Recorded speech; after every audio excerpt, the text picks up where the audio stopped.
A geografia está em toda parte, cultura e simbolismo nas paisagens humanas. Por Dennis Cosgrove. Significados e paisagens. Aos sábados pela manhã, não sou conscientemente um geógrafo.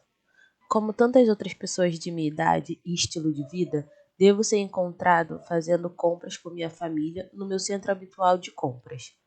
Não é um lugar muito especial, iluminado artificialmente sob um edifício garagem, com um conjunto inteiramente previsível de cadeiras de lojas. W.H. Smith, Topshop, Baxter's, Boots, Safeway e outras. Razoavelmente cheias de famílias de consumidores bem vestidos. A mesma cena pode ser vista em quase toda parte da Inglaterra. Se trocarmos os nomes das lojas, a cena poderia ser típica de qualquer parte da Europa Ocidental ou da América do Norte. Os geógrafos podiam interessar-se pelo lugar porque ele ocupa o espaço imobiliário mais valorizado da cidade. Podiam estudar a largura das fachadas ou as mercadorias em oferta, como parte de um estudo de geografia do varejo, ou podiam avaliar seu impacto sobre a morfologia urbana pré-existente. Mas eu estou fazendo compras. Então, compreendo que outras coisas também estão ocorrendo. Pedem-me para contribuir para uma causa que não aprovo. Viro a esquina e vejo um cristão evangélico, idoso, distribuindo folhetos. O principal espaço aberto está ocupado por uma vitrine de painéis para melhorar a insolação das casas. Ou, em minha opinião, destruir a harmonia visual de minha rua.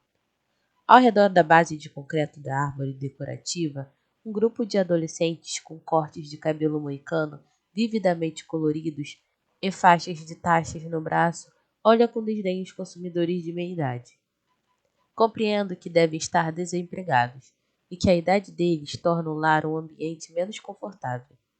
Eles ficarão por aqui até que à noite o espaço seja fechado.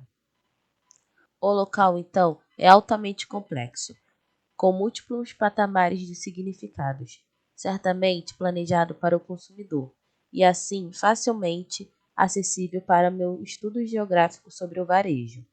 Não obstante, sua geografia se estende bem além dessa perspectiva estreita e restritiva. O local é um lugar simbólico, onde muitas culturas se encontram e talvez entrem em conflito. Mesmo na manhã de sábado, ainda sou geógrafo. A geografia está em toda parte. Cultura e simbolismo são palavras que hoje escapam fácil ou frequentemente das bocas da maioria dos geógrafos humanos da Grã-Bretanha. De modo geral, nos orgulhamos de nossa praticabilidade e relevância realista. Preferimos lidar com objetos tangíveis e empíricos, interpretar o mundo em termos precisos e mensuráveis de necessidades práticas. Os geógrafos humanos britânicos tenderam a trabalhar com certas suposições não explícitas sobre como deveriam agir acerca da explicação de padrões de ocupação e atividades humanas. Suposições que tendem a excluir da consideração a cultura e o símbolo. Estas suposições são: 1. O mundo físico, o meio ambiente natural, é o domínio da geografia física científica. Pode estabelecer limites à conduta humana, mas tais limites são tão amplos que podem tornar perigoso qualquer apelo a eles na explicação geográfica humana. Os ecologistas, em vez dos geógrafos, apropriaram-se de questões sobre as relações ambientais. Contudo, espaço e população servem como pontos de partida legítimos para a explicação em geografia humana. 2. Os seres humanos se comportam de maneira racional, razoavelmente previsível, quando vistos em conjunto, para alcançar metas pessoais e sociais que são esmagadoramente práticas. Concorda-se tacitamente que racionalidade significa maximação ou satisfação econômica. Outras motivações são tratadas como, entre aspas, irracionais, e geograficamente interessantes apenas como desvios do modelo. 3. Os geógrafos deveriam buscar um resultado prático ou utilitário de seus estudos. A geografia humana deveria ser, entre aspas, relevante. Seus estudos aplicados a uma, entre aspas, situação do mundo real. Os geógrafos humanos mostram forte compromisso moral para melhorar seu mundo, razão pela qual a geografia humana continua sendo popular em escolas e faculdades. Aparentemente, essa relevância deve ser imediata e direta. Portanto, os geógrafos humanos, certamente na última década, adotaram entusiasmadamente como questões de estudo causas sociais louváveis, como o redesenvolvimento de áreas centrais urbanas, a conservação de paisagens do passado, a igualdade regional e o desenvolvimento do terceiro mundo. 4. A geografia humana, apesar de seu propósito moral elevado, entre parênteses, ou talvez por causa dele, deveria, tanto quanto possível, evitar questões políticas e ideológicas, e até filosóficas abertas e litigiosas. Deveria lutar pela objetividade, analisando fatos e assegurando que suas informações sejam baseadas firmemente em garantias empíricas. Essas suposições não são de modo algum desonrosas, mas elas realmente acabam excluindo de nossa agenda muito do que a geografia humana poderia estudar potencialmente nos domínios da atividade humana, em termos espaciais e suas expressões ambientais. Além do mais, elas produzem uma profunda contradição.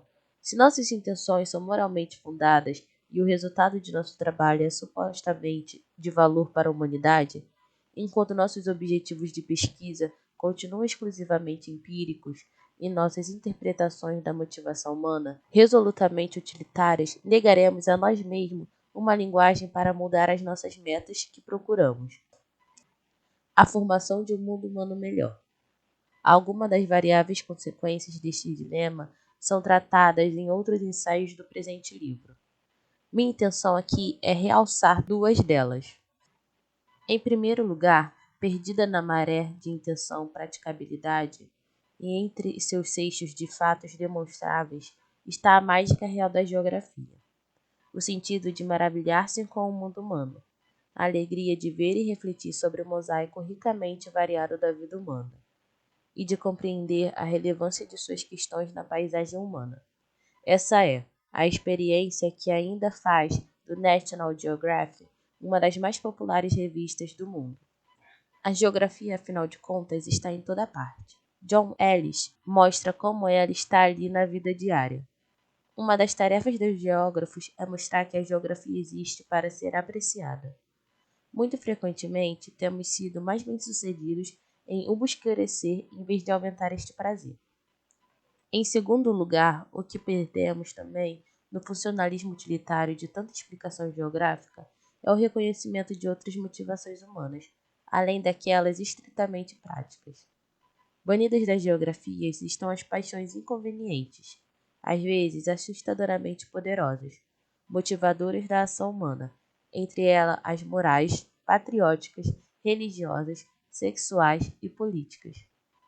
Todos sabemos quão fundamentalmente essas motivações influenciam nosso próprio comportamento diário, quanto elas informam nossas respostas a lugares e cenas, incluindo shopping center.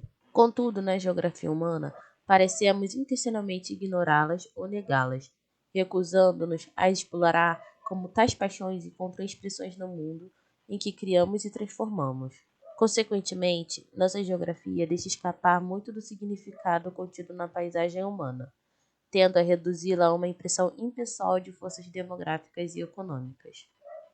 A ideia de explicar a paisagem humana, algumas das habilidades interpretativas que dispomos ao estudar um romance, um poema, um filme ou um quadro, de tratá-la como uma expressão humana intencional composta de muitas camadas de significados, é claramente estranha para nós.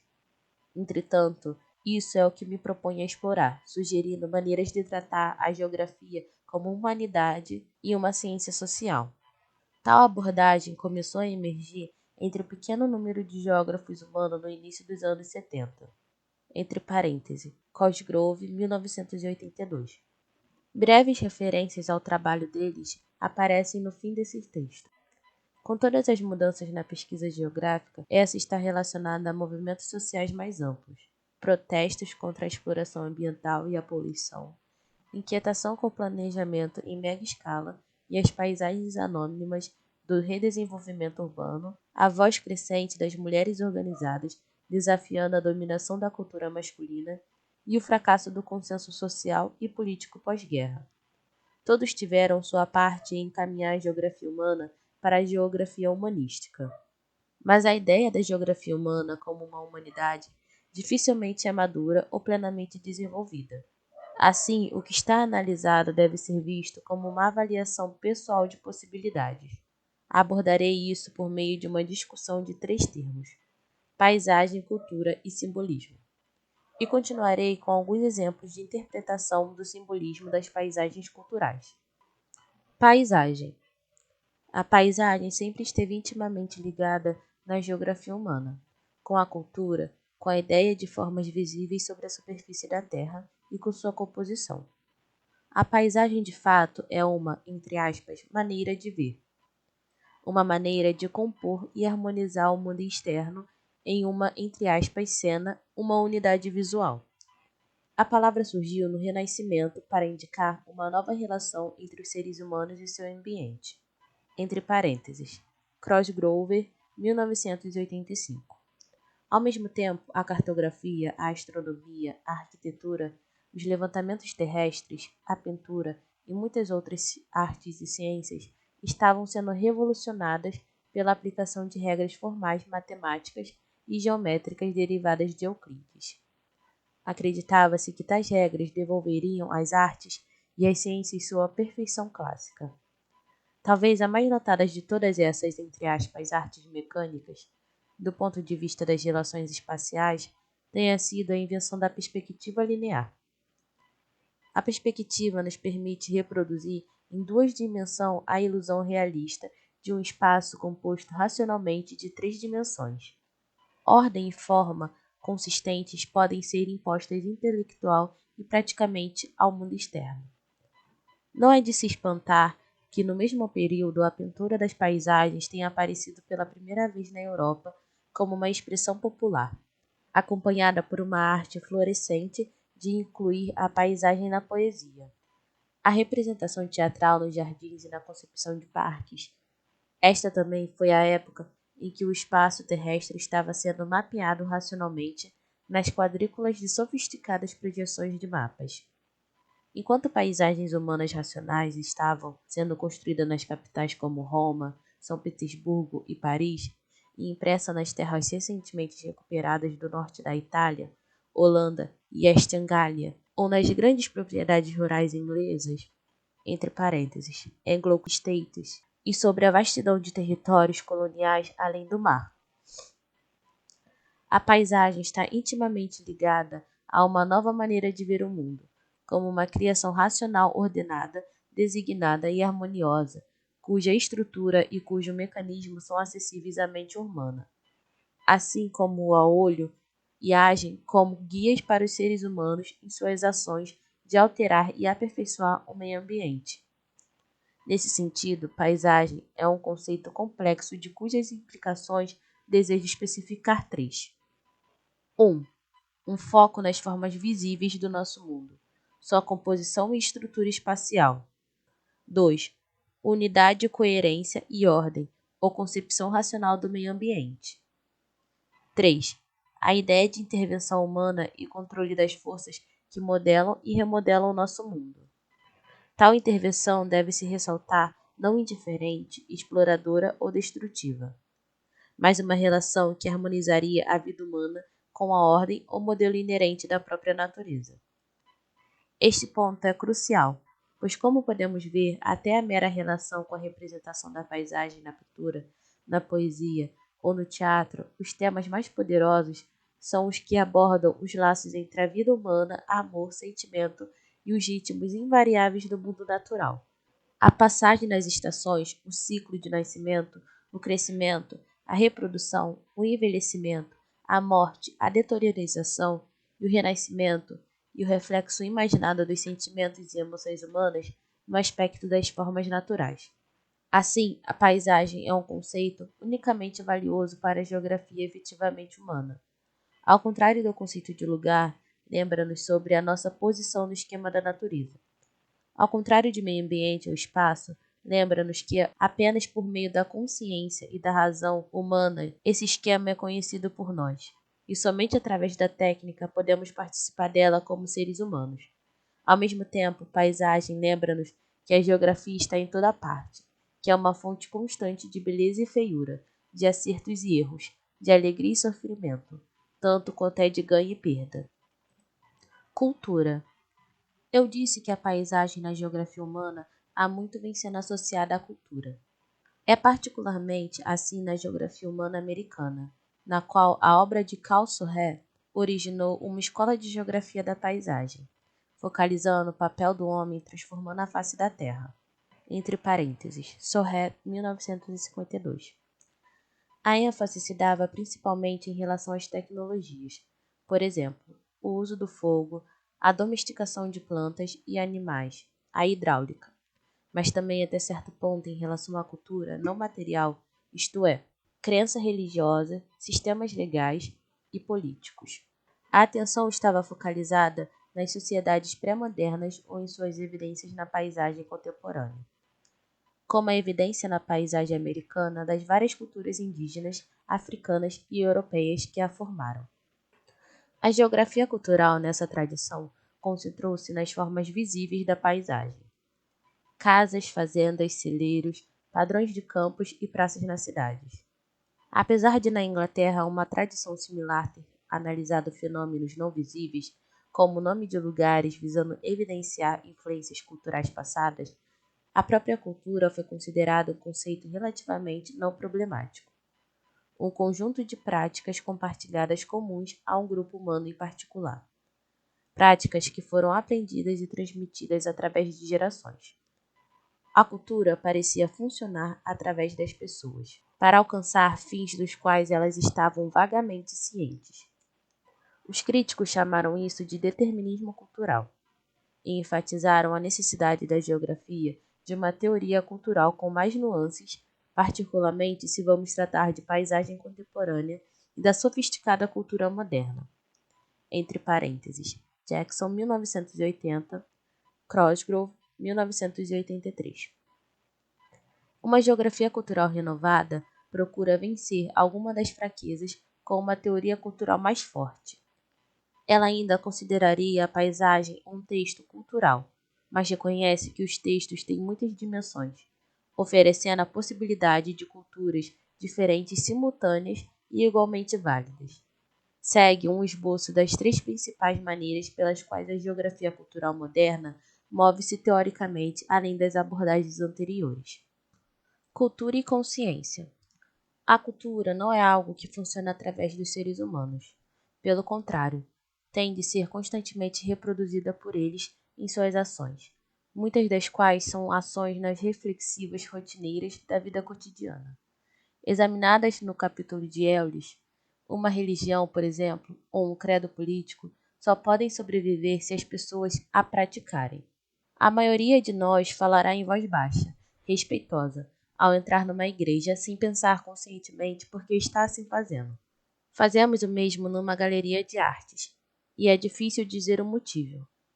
Um morador suburbano pode também não estar ciente disso ao cortar a grama. Está mantendo um sinal de propriedade, numa paisagem proprietária. Tão rotineira se tornou a prática. Se nos pedem para examinar o que estamos fazendo, a maioria de nós acha difícil articular o significado de nossas atividades. Mas sem tais práticas e expressões culturais como igreja, galeria e grama desapareceriam de nossas paisagens. Transformações na cultura vêm de mudanças rápidas ou lentas, no ato da reprodução cultural. Mas a cultura é sempre potencializada, capaz de ser trazida ao nível da reflexão consciente e da comunicação. Isto é de fato o que fazemos quando examinamos a expressão cultural ao estudar humanidades. Assim, a cultura é, ao mesmo tempo, determinada pela consciência e pelas práticas humanas determinantes dela. Cultura e natureza. Qualquer intervenção humana na natureza envolve sua transformação em cultura. Apesar dessa transformação, pode não estar sempre visível, especialmente para um estranho. Diferentes técnicas e materiais de construção de casas e de fazendas podem ser indicadores óbvios da paisagem. Tais coisas foram muito estudadas pelos geógrafos, mas muitas vezes os eventos culturais mais significativos são menos óbvios. O tomate, um objeto natural, é tirado do pé, é cortado e apresentado como alimento humano. O objeto natural tornou-se objeto cultural. Foi-lhe atribuído um significado. O significado cultural é introduzido no objeto e também pode ligá-lo a outros objetos, aparentemente não relacionados a ele na natureza. Dizer que o tomate é um produto cultural não significa que suas propriedades naturais sejam perdidas. Sua cor e peso estão inalterados. Uma análise clínica produziria os mesmos resultados antes e depois do evento cultural. Mas foram acrescentados a essas propriedades atributos culturais que podemos identificar e discutir. Fazer isso exige que encontremos a consciência cultural dos outros. Na paisagem, o bosque sagrado ou a fonte sagrada, o local da batalha que afundou ou salvou uma nação. São lugares de intenso significado cultural pelos quais os iniciados passam. Revelar os significados na paisagem cultural exige a habilidade imaginativa de entrar no mundo dos outros de maneira autoconsciente, e então re-representar uma paisagem em um nível no qual seus significados possam ser expostos e refletidos.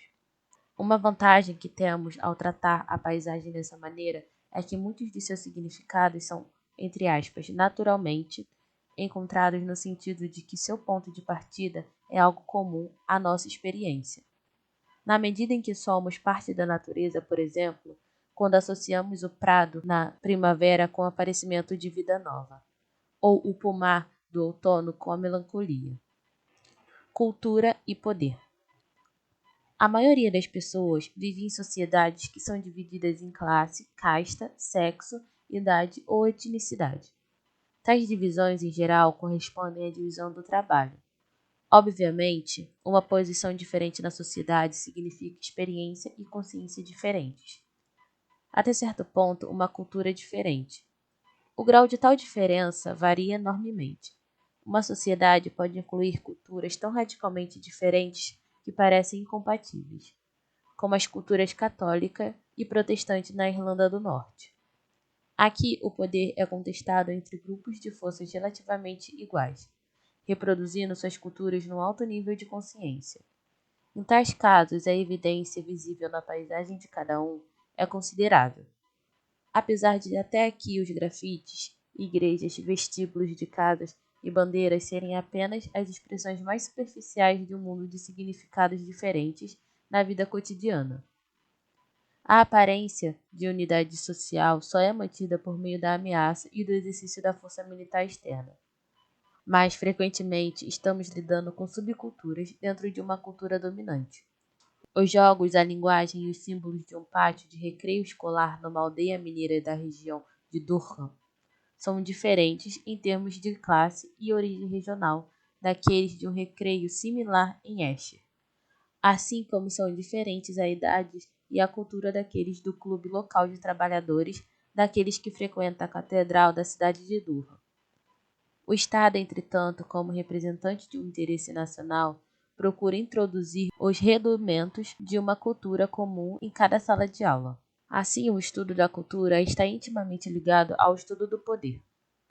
Um grupo dominante procurará impor sua própria experiência de mundo, suas próprias suposições tomadas como verdadeiras, como a objetiva e válida cultura para todas as pessoas.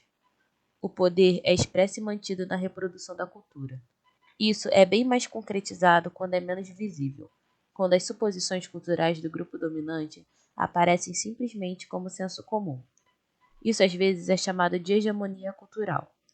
Há, portanto, culturas dominantes e subdominantes ou alternativas, não apenas no sentido político, entre parênteses, apesar de eu me concentrar nisso, mas também em termos de sexo, idade e etnicidade. A cultura britânica é dominante inglesa em termos de área, burguesa em termos de classe, masculina em termos de sexo, branca em termos de cor, e de meia-idade e anglicana em termos de religião. Tem uma paisagem característica observável em todas as escalas, desde o interior das casas até o arranjo de regiões inteiras. É tipificada diariamente nos anúncios da televisão. As culturas subdominantes podem ser divididas não apenas nos termos já indicados, mas também historicamente como residuais, entre parênteses, que sobraram do passado. Emergentes, entre parênteses, que antecipam o futuro, e excluídas, entre parênteses, que não ativa ou passivamente supridas. Como as culturas do crime, drogas ou grupos religiosos marginais, cada uma dessas subculturas encontra alguma expressão na paisagem, mesmo se apenas numa paisagem de fantasia. Símbolo. Para compreender as expressões impressas por uma cultura em sua paisagem, necessitamos de um conhecimento da, entre aspas, linguagem empregada. Os símbolos e seu significado nessa cultura. Todas as paisagens são simbólicas, entre parênteses. Rapport, 1982. Apesar de a ligação entre os símbolos e o que ele representa, entre parênteses, seu referente, pode parecer muito tênue. Uma peça importante de mármore branco com nomes escritos, com uma cruz em cima e decorado com coroas e bandeiras no centro de uma cidade, é um símbolo poderoso de luto nacional pelos soldados mortos. Apesar de não haver ligação entre os dois fenômenos fora do código particular da lembrança militar. O lugar de nascimento de uma grande figura nacional pode ser uma casa comum, mas tem um significado simbólico enorme para os iniciados. Muito do simbolismo da paisagem é menos aparente do que qualquer um desses exemplos, mas ainda serve ao propósito de reproduzir normas culturais e estabelecer os valores de grupos dominantes por toda uma sociedade. Tomemos, por exemplo, o Parque Municipal de uma cidade inglesa provincial. Normalmente ocupa de 10 a 15 hectares nos subúrbios vitorianos próximos, acessível a pé a partir do centro da cidade. Cercado por grades pintadas de verde ou preto, ainda mantém sua concepção do século XIX, de gramados aparados, caminhos cuidadosamente orlados com herbáceas, canteiros cromáticos de verão e arbustos, talvez um pequeno lago e árvores de folhas decíduas espalhadas. Em um canto, um playground para as crianças, cuidadosamente cercado. Quem quer que entre no parque sabe instintivamente os limites de comportamento, os códigos apropriados de conduta. Em geral, deve-se caminhar ou passear pelos caminhos. Correr é para as crianças e a grama é para sentar ou para piquenique. Os patos podem ser alimentados, mas não se podem remar nem pescar no lago. Não se deve subir nas árvores nem tocar música, exceto pela banda uniformizada no coreto. Resumindo, o comportamento deve ser decoroso e contido. Quando esses códigos são transgredidos, e o são por músicos, pessoas com bicicletas, casais amorosos, exaltados ou bêbados, o fato é observado e a censura é claramente registrada pelos que, embora em minoria, têm seu lado o simbolismo moral de toda a paisagem planejada. Não há necessidade de sinais apesar de os elegíveis regulamentos impressos na entrada confirmarem a interpretação dos zeladores autorizados da propriedade. A despeito das grandes mudanças sociais que ocorrem desde suas origens vitorianas, os códigos de comportamento ainda têm legitimidade no parque porque a própria paisagem, a organização do espaço, a seleção das plantas, o uso das cores e a maneira da manutenção permanecem largamente imutáveis. Eles transmitem um específico conjunto de valores. Se descrevermos a história desses parques, verificaremos que o objeto explícito de seus criadores era o controle social e moral, visando melhorar o bem-estar físico e a moral da classe trabalhadora. Entre parênteses, cuja dissolução interrompia os lucros. A classe média vitoriana ativamente desencorajava os passatempos tradicionais, beber em tavernas, brigas de galo, festivais locais ou feiras. Substituiu essas formas de diversão pelos parques públicos, elaborando as regras de conduta de modo mais preciso. Apesar do passar do tempo, essas áreas características da paisagem urbana inglesa ainda simbolizam as ideias de decência e da propriedade pertencente à burguesia vitoriana. Todas as paisagens possuem significados simbólicos, porque são um produto da apropriação e da transformação do meio ambiente pelo homem. O simbolismo é mais facilmente apreendido nas paisagens mais elaboradas. A cidade, o parque e o jardim, por meio da representação da paisagem na pintura, na poesia e em outras artes. Mas pode ter sido lido nas paisagens rurais e até mesmo, mais aparentemente, não humanizadas, paisagens do meio ambiente natural. Estas últimas são frequentemente símbolos poderosos em si mesmas. Considerem, por exemplo, a paisagem polar cujo significado cultural deriva precisamente de sua aparência inconquistabilidade pelo homem. Durante o período das grandes expedições polares, na virada do século XIX e XX, a paisagem de gelo, fendas, tempestades de neves, ursos polares e mares verdes tornou-se um paradigma, o quadro para uma fantasia cultural masculina da classe superior britânica. A morte de Scott, em 1912, transformou um pedaço da Antártica em área inglesa para sempre. Temas imperiais de heroísmo militar, retificando forças de um quadro ambiental hostil e improdutivo que deriva em 1982, quando as tropas britânicas ocuparem as ilhas do Atlântico Sul durante a Guerra das Falklands, entre parênteses, Maldivas. Paisagens da cultura dominante. Por definição, cultura dominante é a de um grupo com poder sobre os outros. Quando falo em poder, não quero me referir apenas ao sentido limitado de um grupo, executivo ou de governo em particular, mas precisamente ao grupo ou classe cuja dominação sobre os outros está baseada objetivamente no controle dos meios de vida, terra, capital, matérias-primas e força de trabalho. No final, são eles que determinam, de acordo com seus próprios valores, a alocação do excedente social produzido por toda a comunidade. Seu poder é mantido e reproduzido até um ponto consideravelmente importante, por sua capacidade de projetar e comunicar por quaisquer meios disponível e por todos os outros níveis e divisões sociais. Uma imagem do mundo consoante com sua própria experiência e ter essa imagem aceita como reflexo verdadeiro da realidade de cada um. Esse é o significado da ideologia. Um exemplo específico: durante os anos que se seguiram imediatamente à Revolução Francesa, houve um receio considerável entre a classe inglesa dominante, ainda influenciada por interesses fundiários, de que os trabalhadores agrícolas ingleses, o maior grupo de trabalhadores, pudessem ser, entre aspas, contaminados pelo espírito revolucionário de liberdade, igualdade e fraternidade. Da perspectiva de um proprietário rural inglês, tal resultado seria desastroso para toda a ordem social, porque todo o equilíbrio harmonioso que lhe convinha acreditar que existia entre todas as classes em seu domínio, governado com justiça, seria destruído, e a anarquia tomaria seu lugar. Apareceram todos os tipos de apelo ao patriotismo e às liberdades antigas de pequenos proprietários rurais nascidos livres, bem alimentados, junto com a caricatura de camponeses franceses malicientos, famintos em sua liberdade. Outra resposta, provavelmente apenas levemente consciente, era a popularidade entre os conhecedores da pintura. Eles mesmos, proprietários de terras e membros da classe governante, de paisagens pintadas mostrando tranquilas cenas rurais, com trabalhadores colhendo em sua abundância ou descansando com suas famílias na porta de casa.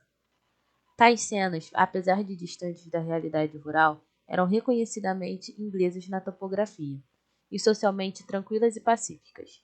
Apenas examinando tais imagens de paisagens e seu contexto, podemos começar a descobrir um de seus significados culturais. Para a oligarquia fundiária francesa, Deus estava no céu, e tudo estava bem no mundo. Elas também nos indicam uma das imagens mais duradouras da paisagem inglesa, ainda reproduzida hoje nas paisagens que procuramos conservar nas aldeias pitorescas e campos bem organizados de feno e trigo, assim como em nossos postais e pôsteres para turistas. Em termos de paisagens existentes, naturalmente somos inclinados a ver expressão mais clara da cultura dominante no centro geográfico do poder. Em sociedades de classe, exatamente como o Ocidente é concentrado socialmente, assim é o espacialmente em casas de campo e em seus parques, por exemplo. Entre parênteses, Daniels, 1982. Mas, acima de tudo, na cidade, é um instrutivo observar quão historicamente consistente tem sido o uso de formas racionais, geométricas, no plano das cidades. Sistemas de vias em círculo, quadrado ou em tabuleiro de xadrez são recorrentes. Tal geometria é radicalmente diferente das curvas e ondulações da paisagem natural. Representa a razão humana, o poder do intelecto. A geometria euclidiana como base da forma urbana deve ser encontrada nos planos de cidades gregas, romanas, da Renascença, barrocas e vitorianas. Mesmo na paisagem aparentemente benevolente do plano da cidade-jardim de Elbers e Holholt, assim como na forma urbana chinesa, indiana e maia, paisagens de cidades modernas são igualmente exercícios em geometria aplicada, quer estejamos considerando a cidade radiante de Le Corbusier, ou os cubos de Manhattan, ou a silhueta de edifícios contra o céu de Dallas. Tomando um exemplo específico desse tema, sobre poder e paisagem geométrica, consideramos a capital dos Estados Unidos.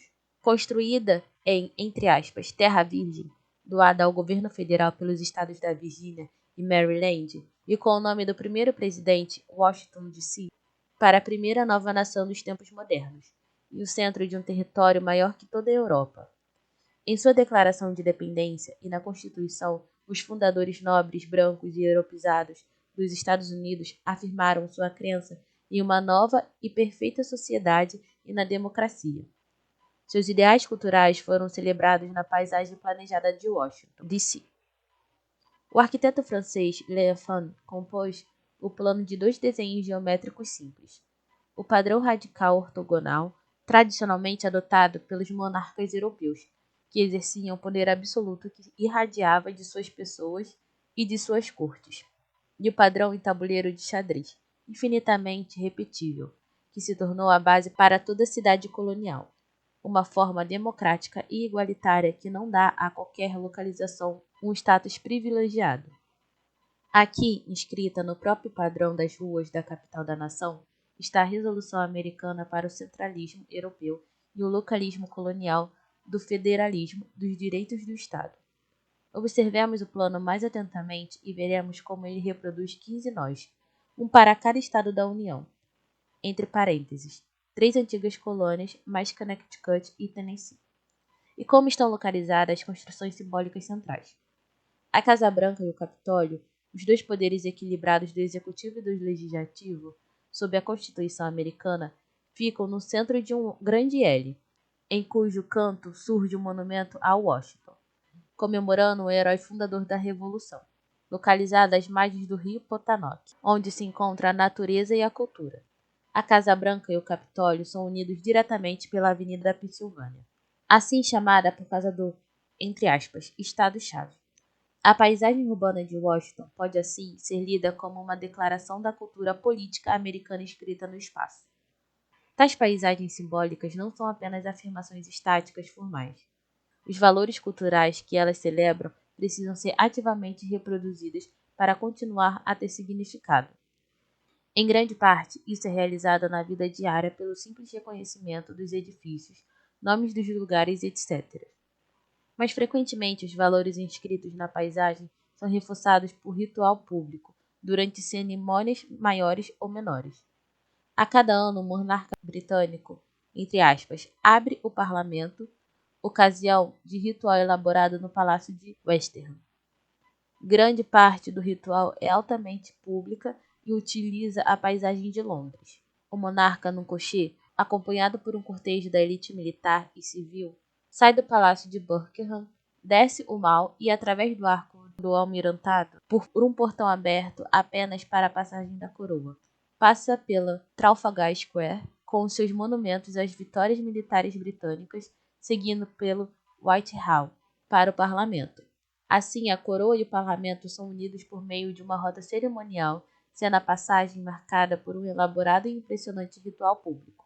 Aqui e em outros rituais, como desfiles das insígnias, entre parênteses, Tropic Decolor, visitas de Estado, casamentos reais e paradas comemorando vitória. O espaço urbano se combina com a tradição, entre parênteses, muitas vezes inventada, e referências patrióticas para celebrar valores, entre aspas, nacionais, e apresentá-los como herança comum de todos os cidadãos. É instrutivo comparar as rotas seguidas por tais eventos culturais oficiais com as seguidas por outros usuários cerimoniais da paisagem urbana. Passeatas de sindicatos de classes, protestos antinucleares ou Carnaval das Índias Ocidentais, por exemplo. Uma análise similar poderia ser aplicada em escalas diferentes ao plano e ao uso do espaço em qualquer comunidade, da maior cidade à menor aldeia, com suas localizações simbólicas de memorial de guerra, igreja, praças, saguão da Legião Britânica do Clube dos Trabalhadores. Cada uma dessas paisagens tem seus usos rituais, assim como seu plano simbólico. Examiná-las e decodificá-las nos permite refletir sobre os nossos próprios papéis para reproduzir a cultura e a geografia humana de nosso mundo diário. Paisagens alternativas. Por sua natureza, as culturas alternativas são menos visíveis na paisagem do que as dominantes. Apesar de que, com uma mudança na escala de observação, uma cultura subordinada ou alternativa pode parecer dominante. Assim, muitas cidades inglesas de hoje têm áreas que são dominadas por grupos étnicos cuja cultura difere marcantemente da cultura branca predominante. Isso pode produzir uma disjunção entre o ambiente formal, constituído de áreas residenciais centrais da cidade, construído antes da onda de imigração pós-guerra dos antigos territórios imperiais, e ainda tendo os símbolos apropriados daquela época, e o uso informais e novos significados e articulações agora introduzidos numa sociedade plural.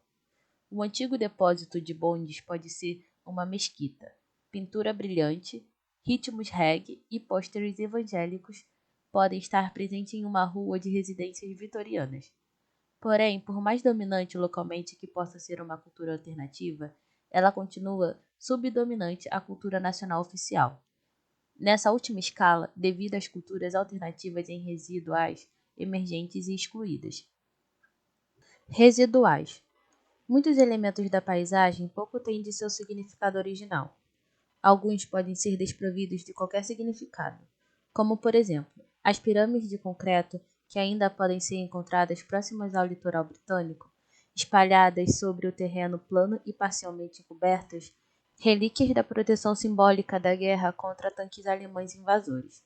Os geógrafos há muito têm interesse por paisagens relíquias, usando-as geralmente como pistas para a reconstrução de antigas geografias. Todavia, como ocorre com todos os documentos históricos, é difícil recuperar o significado de tais formas para os que as produziram. E, na verdade, a interpretação que fazemos deles nos diz tanto sobre nós mesmos e nossas suposições culturais quanto sobre seu significado original. Um desses casos é Stonehenge. Inteiramente situada nas terras calcárias do Wiltshire, é um símbolo dominante, não apenas em virtude de seu tamanho e idade, mas porque seu significado cultural original está longe da expectativa razoável de recuperação. Inigo Jones, um arquiteto do século XVII, acreditava que era a ruína de um teatro romano, desprezando teorias existentes de que teria sido um templo druida ou um ambiente mágico para os feitos do rei Arthur, criado pela vara de condão de Merlin. Teóricos posteriores sustentaram que era um observatório gigante, um calendário e o foco central de um sistema sagrado cuja influência ainda existe. Cada uma dessas interpretações indica o papel dos símbolos da paisagem residual para revelar culturas alternativas contemporâneas. O elemento residual mais presente na paisagem da Grã-Bretanha é o edifício da igreja medieval. Desde a grande catedral gótica até a torre da igreja da aldeia, quase todo o núcleo de povoamento tem sua igreja antiga, mesmo alterada por acréscimos e renovações posteriores. Em localização, arquitetura e escala, as igrejas ainda são poderosas inscrições simbólicas de nossa paisagem. E os cemitérios que a cercam descrevem a história cultural de suas comunidades em seu traçado. Desenho de pedras de sepulturas, letras e inscrições funerárias. Um arco gótico pontudo ainda é reconhecido pelas pessoas menos religiosas como um símbolo sagrado. Entretanto, o papel da igreja na vida inglesa contemporânea não pôde, em sentido algum, ser visto como dominante. Na verdade, uma indicação de que seu status residual é a dificuldade que têm os arquitetos de encontrar um estilo apropriado para o papel cultural da igreja na vida moderna. Igrejas antigas tornaram-se discotecas e supermercados baratos, enquanto os prédios das novas igrejas parecem discotecas e supermercados baratos. Há muito trabalho interessante a ser realizado sobre paisagens do passado e seus significados contemporâneos, e é um bom ponto de partida sua aparente recriação em museus e parques temáticos. Emergentes. As culturas emergentes são de muitos tipos, e algumas se revelam muito transitórias, e com impacto permanente relativamente pequeno sobre a paisagem, como a cultura hippie dos anos 1960, com suas comunidades associadas, lojas de alimentos alternativos e pequenas propriedades orgânicas. Contudo, todas têm sua própria geografia e seus próprios sistemas simbólicos. Está na natureza de uma cultura emergente oferecer um desafio à cultura dominante existente, uma visão de futuros alternativos possíveis. Assim, suas paisagens têm muitas vezes um aspecto futurista utópico, como as cápsulas geodésicas tão apreciadas pelos moradores da comunidade da América dos anos de 1960. Entre parênteses, Vance, 1972, página 185 a 210. Mais precisamente, em virtude desse esforço utópico, as culturas emergentes frequentemente estão expressas em planos, paisagens de papel. Não são, por isso, menos interessantes ou relevantes para o estudo geográfico, porque toda utopia é tanto uma visão ambiental quanto social. Há uma geografia nos livros 1964, Brave New World e Things to Come, assim como em cada livro, quadrinho ou filme de ficção científica. Entre parênteses, Porter Lurkeham, 1976, página 197 a 223. Estudar essa geografia nos revela as ligações entre sociedades humanas e ambientes. Não deveríamos zombar do estudo de geografias imaginativas, nem do uso de paisagens reais para antecipar culturas futuras e relações sociais. A linha do horizonte de Nova York, por exemplo, tem sido usada desde os dias de King Kong e do Super-Homem, para apresentar uma imagem da sociedade urbana futura e de sua cultura sofisticada, mas precária, vacilando sempre à beira da destruição por poderosas forças do mal. Há também a paisagem do esporte, particularmente do esporte internacional e olímpico, que continua a ser uma visão utópica da harmonia humana, mesmo que sua expressão de paisagem tenha sido subvertida conscientemente pela cultura nacionalista de Nuremberg em 1936 a Los Angeles em 1984. Símbolos contrastantes de paisagens do futuro raramente são tão pugentemente justapostos como são nas poucas centenas de jardas que separam os cinzentos e bem implementados silos nucleares e a anarquia doméstica espalhadas no campo da paz em Graham Common. Excluídas. Quando este ensaio aparecer impresso, uma das duas paisagens emergentes podem ter desaparecido. A cultura promovida no campo da paz das mulheres pode ter sido oficialmente excluída. Em geral, as mulheres representam a maior cultura singular excluída, pelo menos no que tange ao impacto sobre a paisagem pública. A cultura feminina está evidentemente no lar, talvez no jardim doméstico. Mas o geógrafo tem evitado estudar significativamente a paisagem doméstica. A organização e o uso do espaço pelas mulheres pressupõe um conjunto muito diferente de significados simbólicos que aqueles dos homens. E na última década foram feitos estudos iniciais para revelar o significado das diferenças de sexo na atribuição e na reprodução do simbolismo na paisagem. Entre parênteses, Arnerde, 1981 e 1984. Esse trabalho tem sido feito sobretudo pelos antropólogos. A masculinidade e a feminilidade da paisagem pública continuam a ser, e muito, um assunto excluído da investigação geográfica, simplesmente porque a questão nunca foram apresentadas. O mesmo é verdade para outras culturas excluídas, e não só um estudo ocasional geralmente tratado como de interesse marginal ou levemente suspeito. Mas a paisagem humana está repleta de símbolos de grupos excluídos e de seu significado simbólico. O espaço simbólico dos Jogos das Crianças, entre parênteses, Silber, 1981, e seu uso imaginativo de lugares comuns para criar paisagens de fantasia, o local da caravana cigana, as marcas deixadas por mendigos para indicar o caráter de uma vizinha como fonte de caridade, o grafite das gangues de rua, as notícias discretas e os indicadores de paisagens de grupos variados como gays, maçônicos ou prostitutas, todos são codificados na paisagem da vida cotidiana e aguardam estudos geográficos. É fascinante comparar os significados oficiais de paisagens do parque público discutidos anteriormente com a geografia simbólica de várias culturas excluídas. As paisagens tomadas como verdadeiras de nossa vida cotidiana estão cheias de significados. Grande parte da geografia mais interessante está em decodificá-las. É tarefa que pode ser realizada por qualquer pessoa no nível de sofisticação apropriado para elas, porque a geografia está em toda parte, reproduzida diariamente por cada um de nós. A recuperação do significado em nossas paisagens comuns nos diz muito sobre nós mesmos. Uma geografia efetivamente humana é uma geografia humana crítica e relevante, que pode contribuir para o próprio núcleo de uma educação humanista. Melhor conhecimento e compreensão de nós mesmos, dos outros e do mundo que compartilhamos. Agradecimentos. Gostaria de agradecer às seguintes pessoas pelos comentários feitos durante a redação deste artigo: Isobel Cosgrove, Stephen Daniels, Joanne McGee, Jenny Bettman, Janet Atakin, Michael O'Leary, Penny Smith, Caroline Spitz e Dennis Trotter. Leituras complementares. Duas importantes coletâneas de ensaios são Voulez-vous et Vermont, organizada por John R. Gould e Jacqueline Burgess, Londres e Boston, George Allen e Union, 1982, e The Interpretation of Ordinary Landscape, organizada por The Menig, Oxford University Press, 1979.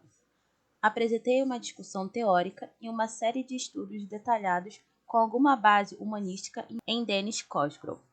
Social Formation and Symbolic Landscape, Londres, Crowham Hall, 1984.